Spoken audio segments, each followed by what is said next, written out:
One day in the early 2010s, a brand new social media platform popped up in Cuba. It was called ZunZuneo! ZunZuneo! But here's the thing, no one knew who created it. And when people are obscuring things like that, you have to start asking the question, was this ever really just a social media app in the first place? And then, just as it was about to take off, the whole thing disappeared. You see, ZunZuneo was a foreign plot. But from who? Hi, my name's Peter Coffin, and by the end of this video, you'll know exactly who was pulling the strings and why some people right now are fighting to keep them in power. You see, the interesting thing about social media, or just the word media for that matter, is that if you take the word media and you add TE, it spells mediate. Social media mediates between you and Society! You see, ZunZuneo was intended to start off with non-political content and then slowly incorporate political content that painted the communist Cuban government as bad.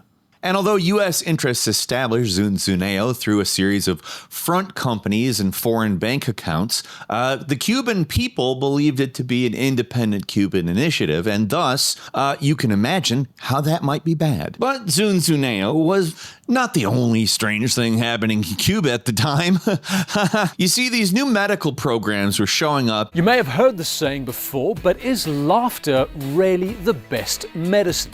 Turns out, it is. On paper, they were there to help with HIV prevention and public health. But just like ZunZuneo, this wasn't about helping people. Inside these clinics, U.S. operatives were secretly recruiting U.S. sympathetic activists. They were looking for people who were willing to help dismantle the Cuban government. They were using a health crisis as a cover for political interference. This was part of something called a color revolution. A person I couldn't exaggerate my fondness for if I tried defined color revolutions once as when the United States of America empowers the people of a country and allows them to rise up and tell their stories. ACD, if you're watching, that is easily the best definition of color revolution out there, period. Just to make it abundantly clear, though, color revolutions are when imperialist nations instigate uprisings to overthrow a country's government. So now we have two different aid efforts happening at the same time. One was using social media to manipulate Cubans, and the other was using medical clinics to infiltrate and destabilize. What do they have in common? Well, USAID was behind both of them.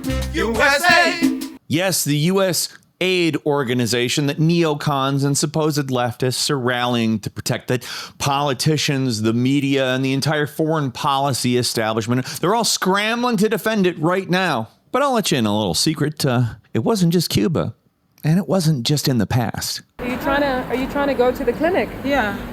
It's closed. What happened? I mean, the USAID funding has been frozen, so they're closing down clinics. I don't know what to do. Serious. What will I do? Off the cuff. Thank you. Right on. Well, I don't like being here in the war zone. Neither do I, man. Here's what we're gonna do. You're free to go because I wrote a good story about you. That was NBC News reporting on another so-called crisis in South Africa, another USAID-funded HIV clinic, another tragic shutdown, and of course, they blame it on USAID losing funding. What a humanitarian disaster. But what they won't highlight is, you guessed it, that this is the exact same tactic USAID used in Cuba. The same political interference hiding behind humanitarianism. But hey, don't take Cuba and South Africa's word for it. USAID was running the same playbook in Venezuela. Only this time, they weren't just using social media or medical clinics. They were using literal humanitarian aid as a weapon. So there was this humanitarian crisis at the border of Venezuela. In order to understand what that even is, you got to understand that the United States had already picked a new leader for Venezuela going in. Juan Guaido, a little-known opposition figure, stood up in the public square and declared himself president of Venezuela. And within minutes of this happening, the U.S. and its allies recognized him as Venezuela's rightful leader. It didn't matter that he had never been elected president. It didn't matter that most Venezuelans had never even heard of him. The U.S. said he was president, so now he was. And it was a bit of a problem. There was an actual sitting president by the name of Nicolas Maduro. Venezuela's military and most of the population recognized Maduro as the legitimate leader of Venezuela. And the next step was to force a crisis that would justify removing Maduro. In 2019, the U.S. government, through USAID, pushed thousands of tons of humanitarian aid towards Venezuela. The media called it a lifeline for starving people. They framed anyone opposing it as cruel, as heartless. But here's the problem. In any normal humanitarian crisis, aid is coordinated with the country receiving it. This is basic international law. Sovereign governments have a right to manage aid coming into their borders, but the U.S. refused to coordinate with Maduro's government. Instead, they handed control of the aid over to opposition leader Juan Guaido.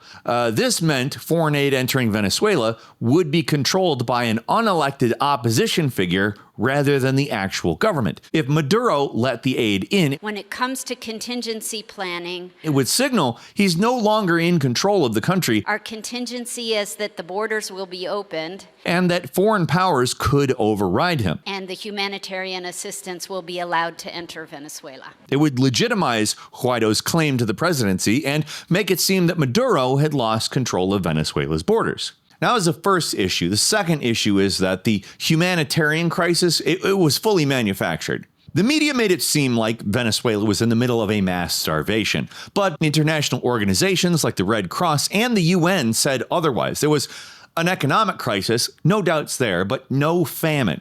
Most importantly, Venezuela was already accepting aid from neutral sources like the UN and the Red Cross. And all the while, U.S. officials were openly calling for Venezuela's military to defy Maduro and let the aid in. But they were staging regime change under the cover of humanitarian relief. So we've seen how USAID acts when the U.S. wants to overthrow a government. But what if they don't?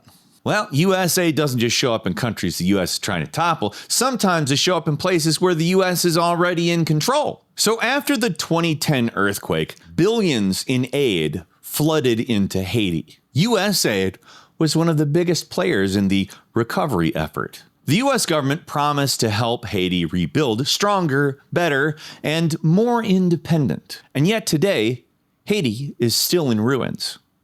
How do you think that is?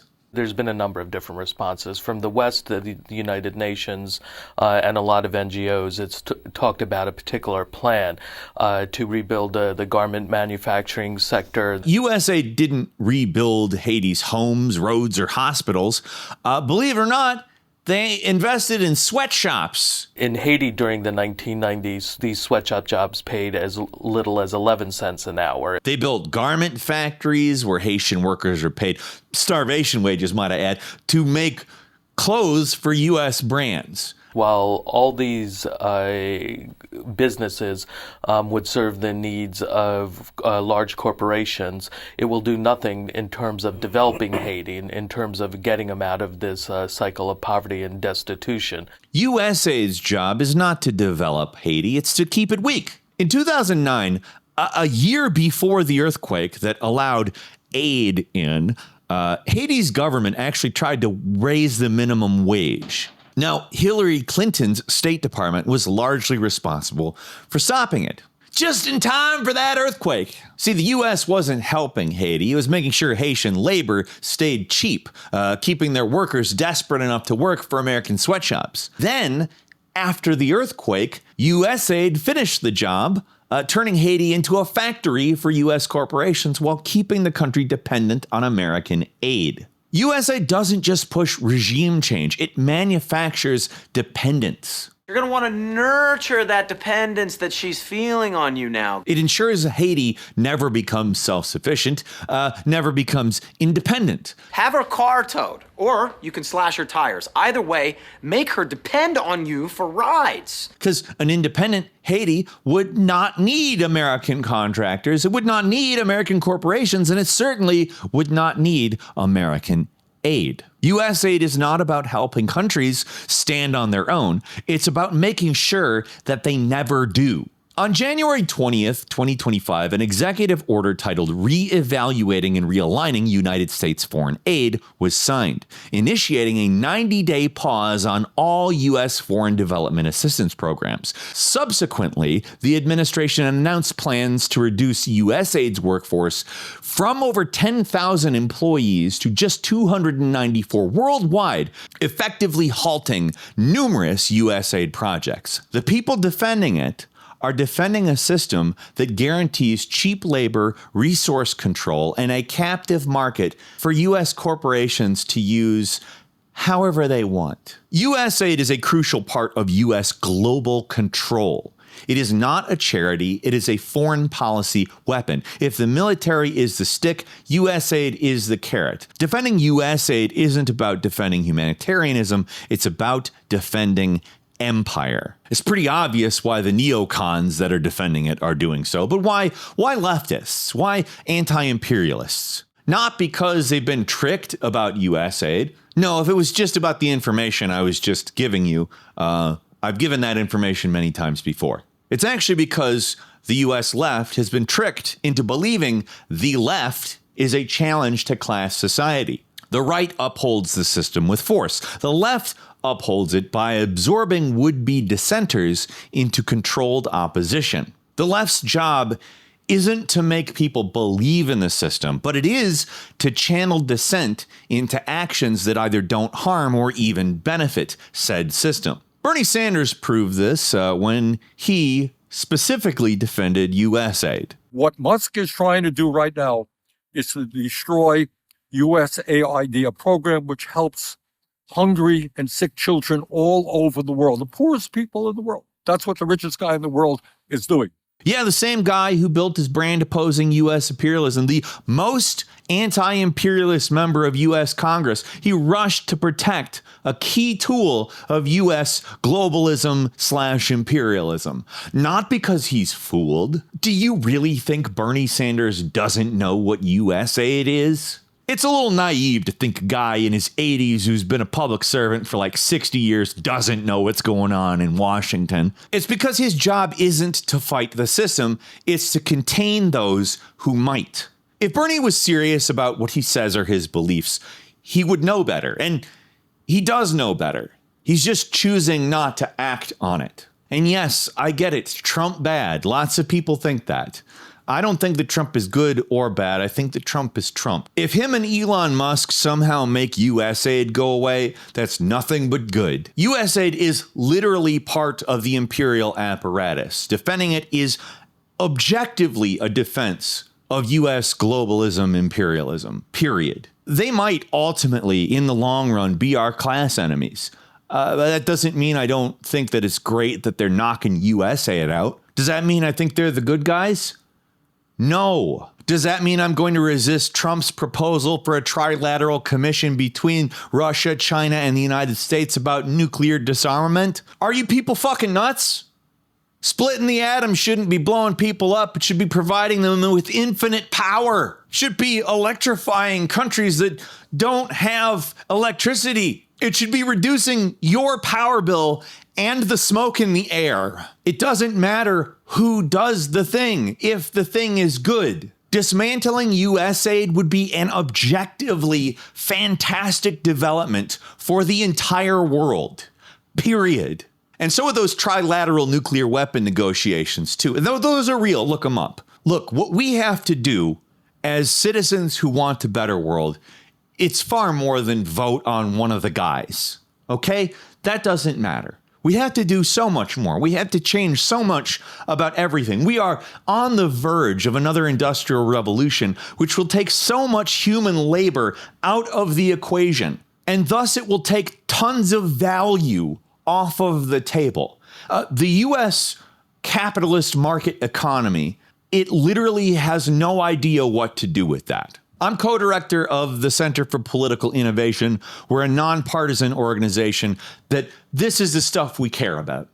You can join us in the link in the description. If political orgs aren't your thing, join my Discord.